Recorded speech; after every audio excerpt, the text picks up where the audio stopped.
The concept of an election being rigged isn't exactly new amongst the world's countries. Dictators and military juntas have fudged the vote tallies to stay in office since the early 20th century, and likely much further back than that, depending upon where it is that you are looking. But my friends, when you have a decent percentage of your population that doesn't believe that they're receiving a fair election, then it can cause a variety of things. Panic, unrest, violence, bloodshed. I mean, for those of you that are within the United States, just think about the January 6th insurrection, which I'm not exactly going to be focusing on that here today. That is a whole other thing itself and is something that is wrapped up within so much political jargon itself, depending upon where it is that you are looking. But the thing that I am talking about here today, I want you to just imagine, what if something like January 6th was happening every single day for months at a time? Well, my friends, that is what we are going to be going into today as we are discussing the chaos that has been unfolding in Mozambique. Well, speaking of terrible events and injuries, oh dear God, is this a segue? This video, in the most ironic way possible, is sponsored by Morgan & Morgan. Yes, the law firm.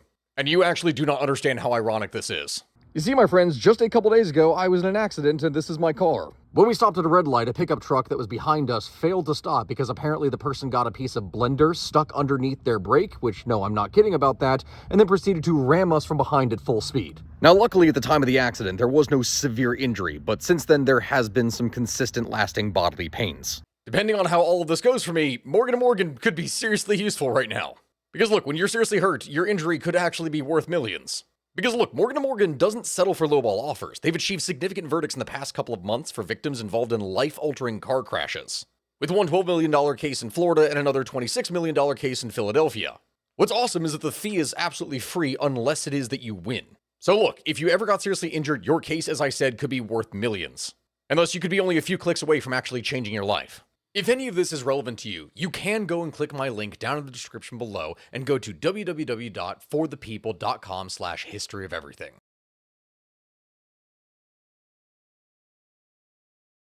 For those of you that might be a little bit rusty with your world geography, the Republic of Mozambique is a country located in Southeast Africa. It has the Indian Ocean and the island nation of Madagascar to its east, Tanzania to its north, Zimbabwe to its west, and Eswatini and South Africa to its south. Historically, Mozambique was a colony of the Portuguese for over 400 years, as it lies along one of the most productive trading routes along the coast of Africa.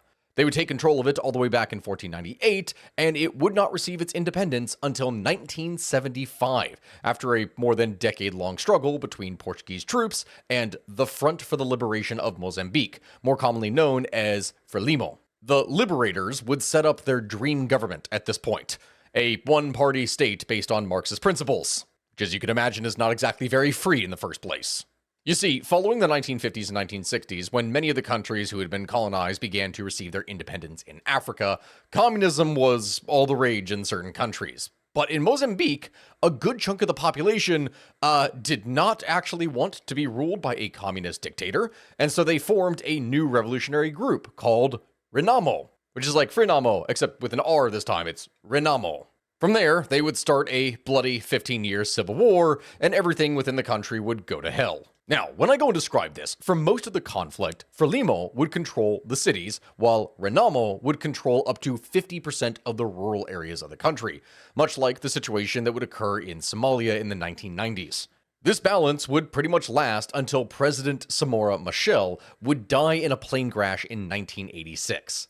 And his successor, also from the Frelimo party, was Joaquim Chissano, who would implement widespread reform, taking the country out of Marxism and replacing it with capitalism, as well as negotiating an end to the Civil War in 1992. It was a pretty big deal that this had happened, especially after 15 horrible years of bloody conflict. Now, there still was conflict, mind you, except in this case, Frelimo and Renamo would just fight each other in the hall of government, in politics. Now they were merely rivals within legislature rather than literally shooting each other on the battlefield, which is a very important distinction that needs to be made. Chissano would become known as the president who transformed a communist country into a successful African democracy. He can also be credited for not actually being a hypocrite when he stepped down after his second 5-year term, which, considering everything we have covered with varying different nations, is a really big deal. He did not even try to run for a third, even though he could have. I know it feels weird that I need to stress that, but that is a very big step up in comparison to a lot of places and what ended up happening to them, as you all have probably seen on this channel multiple times. But the problem is, under the surface, Frelimo was slowly starting to turn Mozambique into just the kind of one-party, corruption-filled state that they had fought so hard to remove from their country in the 1970s. And this can be most exemplified by the tuna bonds scandal. You see, my friends, fast-forwarding a bit of time into 2013 and heading into 2014, three state-owned companies, this being Imadum, Mozambique Asset Management, and Pro Indicus, would borrow over $1 billion from Credit Suisse and VTB, a Russian state-owned bank, in exchange for illegal state guarantees and government bonds, essentially basically being an IOU issued by the Mozambican government. The whole reason as to why the scandal was called the tuna bonds scandal was because the alleged reason for borrowing the money in the first place was to update the country's maritime security as well as its fishing industry, which, as it turns out, catches a lot of tuna, which are massive fish, by the way. I don't think a lot of people realize just how incredibly big tuna are, and I know it sounds weird as a little segue, but every time I see one of these things pop up, it always blows my mind, because you see them in little cans. No, these things are monstrosities. Either way, by the year 2016, a total of $2.2 billion in hidden loans was found to have been borrowed by members of the Mozambican government. You may wonder then, okay, well, what happened to this money then? Why is it so bad? Well, it got embezzled. Yeah, they borrowed money from the international financial institutions just to then take it for themselves. I know it sounds surprising. You wouldn't expect a politician to do that, but they did. Do you hear my sarcasm? This whole thing had an absolute massive fallout and caused a collapse in the nation's currency, the Metical. It also caused the country to default on its national debt. International lenders like the International Monetary Fund pretty much refused to do any kind of business with Mozambique due to this, and it would send their economy spiraling for pretty much the last decade. Arguably, one of the worst parts about this, besides the total economic, political, and everything collapse, is that every single politician involved who enriched themselves by ruining things for their countrymen financially all had one thing in common. They were members of the Frelimo party, and normal, everyday people would continue to suffer because of them. Now it is then, my friends, you can probably see why people don't really trust the only ruling party around. They've never been able to hold them accountable in free and fair elections. And to add on to their significant woes, the people of Mozambique have had to deal with another issue in the last decade: terrorism. Since the year 2017, a group of extremist militants pledging allegiance to the Islamic State have waged a fierce terror campaign in Mozambique's northernmost province, Cabo Delgado. Around 6,000 people have died in the fighting, and more than 1 million have been displaced. In the year 2024 alone, 100,000 people would have to flee from their homes, with 60,000 of them being just children. In the year 2021, the conflict would even make international headlines when insurgents would manage to capture the town of Palma, the site of a $20 billion natural gas project. Foreign troops would soon restore order and peace, but late last year, Al-Shabaab began a fresh wave of attacks in sparsely guarded areas in the south of Cabo Delgado. Which, on the note, speaking of natural gas, I really should go ahead and mention here that it was just discovered in the last decade that Mozambique has the third largest natural gas reserves in all of Africa. Now, many Mozambicans have a hard time believing that Frelimo will actually use the profits from natural gas in order to benefit the people, instead of just utilizing it in order to obtain kickbacks for themselves and enriching themselves again, which has repeatedly happened. This, of course, all then brings us to October of 2024, which, yes, at the time that I'm making this, I know that it is many months after. I'm making this here at the end of January of 2025, but I genuinely expected things to kind of calm down before it is that I could talk about it, and no, this is just continued. It is in October here that we see our two main figures of this story. At the time, they are both still candidates for the presidential election that's about to take place. Representing the Frelimo party is Daniel Chapo, who served as governor of Inhambane province for the last 8 years and is the first Frelimo candidate born after the country's 1975 independence. On the other side of the aisle is Venancio Mondlane, representing the Podemos party. And my friends, when I go and describe this individual from everything that I've seen, imagine, if you will, if Nelson Mandela was crossed with Trump. It is a very similar vibe in terms of popular speaking. Mondlane got his start as a successful businessman in the banking sector, and then afterwards became a popular TV commentator in his country. His campaign was devoted to implementing change for his people, and he made it a point to speak to the youth of the nation who were frustrated and seeking work, as many of them were unemployed. He carried out a massive social media campaign that brought attention to his new party, which, mind you, when I talk about this, had only been in existence for 6 years.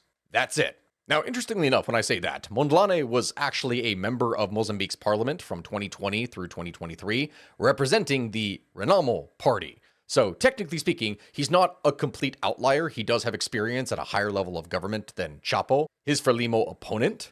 But still, he was doing things in a very new way. And you see, my friends, it is here where the problems begin to arise. Because since the country's independence in 1975, no candidate but Frelimo candidates have won a presidential election. Never. That is right. For 50 years, one party has won every single presidential election in Mozambique. And mind you, when we talk about this, as you can probably expect from politics, Frelimo likes being in charge. So, one candidate represents more of the same from the party in power, and the other represents massive levels of positive change and has captured the hearts of the young and poor in Mozambique. What happens when it comes time for the election? Well, you can probably guess it. The election appears to have been rigged. On October 9th, 2024, the people of Mozambique would show up at the polls to vote for their future, and Mondlane already knew what was more than likely going to happen. So, as the government took days to release the results of the election while not actually showing the proof, Mondlane threatened to call for his supporters to go and protest. That same day, observers from the European Union and the European Parliament demanded that central election authorities release all voting details from all voting places. Despite having the data, the central election authorities had simply refused to do so. The EU observers would later state that there had been, quote, irregularities during counting and unjustified alteration of election results at polling station and district level. Observers from the US-based International Republican Institute would also note instances of voter intimidation, vote buying, and inflated voter rolls in Frelimo strongholds. Polling outside of voting locations showed Mondlane winning by a very clear victory. Yet, the ruling party claimed their man Chapo won with 71% of the vote. Mind you, again, we are talking about this whole thing in a country that has been plagued by election fraud issues since democratic elections began there. The people of Mozambique simply could not accept it. And by the thousands, they began to protest in the nation's capital, Maputo. And it is here then, my friends, that the violence begins. On October 18th, Elvino Diaz, a lawyer working for Podemos and one of Mondlane's advisors, was shot dead in his car along with the party's spokesperson, Paulo Gombe. This being by unidentified attackers in Maputo. At the same time of his death, Diaz was preparing to submit a case to the Constitutional Court contesting the result. Mondlane would naturally accuse the government of having done this in order to try and scare him into silence. And honestly, when we describe this, though we don't precisely know, it appears that perhaps they did. Again, we do not have a way to verify this, and I'm not going to say this with absolute certainty, but the circumstances around it are suspicious to say the least. But as one of my shirts says, wait, it gets worse. On October 21st, just a few days later, Mondlane was making a statement at the funeral sites of Diaz and Gombe, when the police would show up and fire tear gas rounds at him. Yes, this is at a grave site just after a funeral that police would show up and tear gas him. That night, the nationwide protest by Mondlane supporters would begin. And these protests would turn into riots on the 25th of October, when the government would announce that, after review, Chapo had won. People, of course, did not believe it. Makeshift roadblocks were thrown together in Maputo. Protesters would cry about having, quote, nothing to lose due to the country's stagnant economy. There was anything and everything to gain and nothing to be lost. The government, in turn, responded by shutting down or slowing down internet access across the country by way of bullying and intimidating internet service providers to do so. They would then fire upon protesters with tear gas, as well as live ammunition. Meanwhile, because of the circumstances, Mondlane would flee the country temporarily due to the threats on his life. He either, during this time, would be in Madagascar or South Africa. Nobody was really quite sure. But he would then lead the protest from there via social media. And when I say lead the protest, I don't just mean he would say, hey guys, let's get out there and protest tomorrow if you can. I mean, he was out there organizing marches and protests comprised of millions of people to literally overwhelm the police and military with sheer numbers. As for how people reacted, one woman, when interviewed, would say that the protests alone were proof that Mondlane had really won, because when he said to protest the transportation system, the buses ran empty. So the government shut down internet and social media access and even shut down cell phone access intermittently. When Molane said, "Everyone, don't go to work tomorrow," people listened. When he asked for over 1 million people to show up for a march in downtown Maputo, they showed up and brought friends too, with crowds approaching 2 million people. The disruption to business alone cost the government millions, if not potentially billions. And so then there's the fact, my friends, that the protests were not just happening in the capital. They were occurring across the entire country. The unrest was spreading like wildfire, and soon many towns and villages were full of angry protesters demanding change. In fact, things got so bad that the South Africans would close the Lebombo border crossing with Mozambique after the Mozambique side became the scene of what essentially amounted to a riot. And mind you, when I say this riot was so bad that 15 of the Mozambican border officials fled into South Africa requesting asylum from political violence, even though they were the ones with the guns. In the first month of protest alone, over 30 Mozambicans were killed by the government, with at least 10 of those being children. The government, though, did not back down, and Molane would respond by stepping up the protests even more. He organized a nationwide 3-day protest at the borders, at the ports, and in the provincial capitals. All 11 provincial capitals. And when the government tried to then claim that he was trying to incite a coup, he would simply respond with a very simple phrase. Quote, "If we wanted to carry out a coup d'etat, we would have done it." In other words, my friends, they weren't trying to overthrow the government. They were simply trying to get the results out and properly vetted. The government was refusing to do so. And the government in turn would respond in mid-November by banning protests. Now, because they had cause to arrest people, the police became significantly more violent, and the death rate of protesters would just keep rising. At one point in time, Mondlane would even come to tell his followers that if they couldn't go outside to protest, they could make their protest known in their homes by simply banging pots and pans together. This is something known as panaloko, and was a way for people to vent their frustrations at the government without them, just getting shot in the streets. For the last few months, the cities of Mozambique have pretty much sounded like a mad cacophony of street music as citizens would beat their cookware like, I don't even know what else to describe it as. It's millions of people going and beating pots and pans together inside of a house. Like, it is what it is. Typically, they would do this when there was a planned strike or shutdown that Mondlane had put together. So, for instance, during the week that he had everyone protest the public transit system, they would stay home from work. The streets were silent during the day. Then, at night, the panalocos would start, and suddenly the entire city was full of noise as people were beating pots and pans together. This, as you could expect, similar to what has been used for a tactic for war, had a powerful effect on the morale of everyone involved, as neighbors could hear other neighbors voicing their opinions and realized, hey, we're not the only ones that are out here demanding change. For those that were opposing them, it would have been more unnerving. Eventually, the panalocos just became a nightly habit for many of Mondlane's supporters.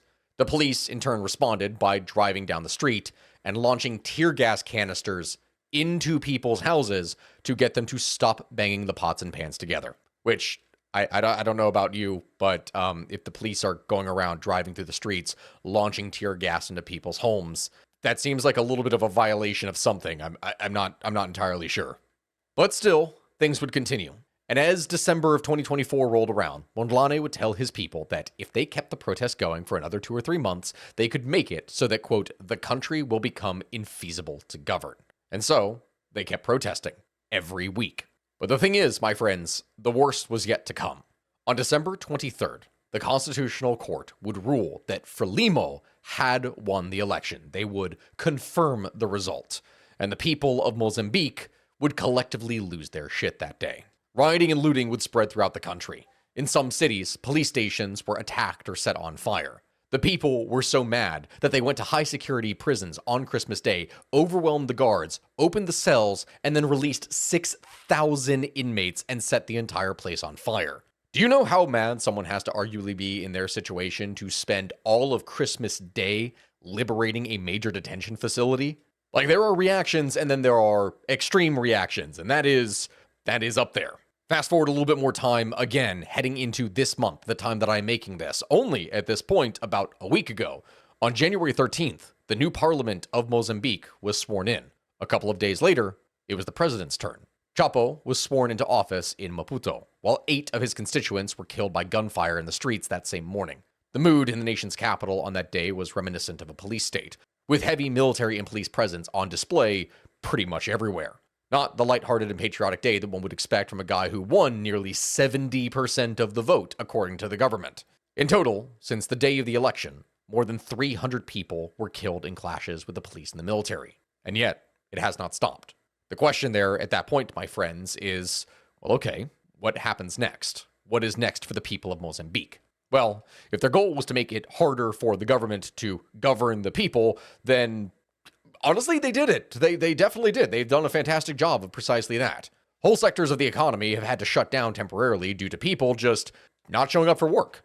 Business owners are closing shop to either go in protest with the planned boycotts of public services or to just because no one is actually coming into their shops to do anything because everything is stopped. The economic costs alone are already causing stress for the government. There are simply no taxes from any economic activity to keep government efforts running. And so this tactic could work if the people can hold out long enough. Of course, that still means a lot of pain and suffering for them, and so it's not yet clear if that is actually something that will be possible. If the people can retain their trust in Mondlane, it might just be possible, for this to end peacefully. And it seems like his cause is worthy. If Mondlane didn't have the majority of his people's support, then how would it then be so possible to mobilize so many people for months straight and paralyze the entire country? The question, of course, at this point becomes, will this turn into an outright revolution? Well, maybe. We don't really know. It's doubtful, in one sense, because the people of Mozambique had already spent 15 years going through a civil war that was incredibly bloody, and no one wants another one. But at the same time, enough time has passed that there's a whole new generation of young Mozambicans who are desperate for jobs and opportunities for the future, and they make up the core of Mondlane's supporters. Right now, as it seems, the tactics that he has been using have been working, and if the people are able to continue with their efforts long enough, then unless the government institutes a full-blown military crackdown, that possibly will work. The young people do not have the memories of having lived through a time of war like their parents' generation does. So, they could potentially rebel and fight back against the government. But remember, again, Mondlane already said if they wanted to make a coup, they would have done so already. So it is then that the one thing that would absolutely set off a revolution, if it did happen, this would be if the Mozambican government goes and kills Venancio Mondlane. Even if they don't do this, if he dies in some kind of accident, there will never not be accusations that the government did this. If they do that, it will almost certainly cause the streets of Mozambique to turn bloody. Ultimately, my friends, in the end, only time will tell if Mozambique is able to shake off the political corruption that plagues it. Its people yearn for true representation and someone who sees them and their struggle. Venancio Mondlane is that person as it stands right now, but he has been denied this by the government. As for how long his people can remain peaceful, relatively speaking, through all of these injustices and blatant corruption, only time will tell. We will have to wait and see. With that, my friends, we are going to end things here today. And just as it is that we have done things with Haiti or other things in the past, you know that we are going to be covering this here in the future because things are coming. Change is happening. The world in 2025 is going to be an interesting one, to say the least. And you know that we're going to be talking about it and the origin behind why everything is happening on this channel. So thank you for watching. If you'd like to support us further, make sure to check out Patreon and simultaneously go and please buy my shirts. Some of these shirts, like the ones that I'm wearing right now, the Toyota Hilux Going Places, that one is going to be leaving us here shortly. So please get it while you can. Thank you, my friends, and I'll see you next time. Let me know in the comments below what it is we should cover next. Goodbye, guys.